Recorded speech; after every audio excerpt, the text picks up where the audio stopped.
திருநங்கைகள் விளையாட்டில் பங்கேற்க தடை. டிரம்பின் ஒற்றை கையெழுத்தால் எல்லாம் மாறிப்போனது. அமெரிக்க அதிபர் டொனால்ட் ட்ரம்ப் பல அதிரடி நடவடிக்கைகளில் ஈடுபட்டு வருகிறார். அதில் ஒரு சில விஷயங்களில் குட்டு வாங்கினாலும் ஒரு சில விஷயங்களில் தீர்க்கமான முடிவுகளை எடுத்து வருகிறார். அவரின் இந்த முடிவின் மூலம் பல்வேறு திட்டங்களை ரத்து செய்தும் புதிய பணிகளை மேற்கொள்ளவும் அவர் உத்தரவுகளில் கையெழுத்திட்டு வருகிறார். அந்த வகையில் ஆண், பெண் என இரு பாலினத்தவர்கள் மட்டுமே அங்கீகரிக்கப்படுவார்கள் என்று தெரிவித்தார். அதன்படி அமெரிக்காவில் பாதுகாப்பு படைகளில் மாற்று பாலினத்தவருக்கு தடை விதிக்க வகை செய்யும் உத்தரவில் அவர் கையெழுத்திட்டிருந்தார். இந்த நிலையில் பெண்கள் விளையாட்டில் திருநங்கைகள் பங்கேற்பதை தடை செய்யும் நிர்வாக உத்தரவில் ட்ரம்ப் கையெழுத்திட்டார். இந்த நிர்வாக உத்தரவின் மூலம் பெண்கள் விளையாட்டு மீதான போர் முடிந்துவிட்டது.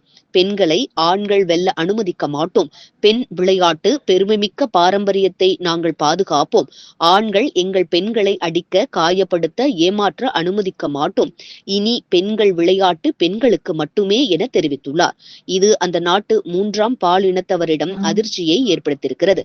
ஏன் ட்ரம்ப் இந்த முடிவை எடுத்தார் என்றும், நாங்களும் மனிதர்கள்தானே, ஏன் இந்த ஒதுக்குமுறை என திருநங்கைகள் கேள்வி எழுப்புகின்றனர்.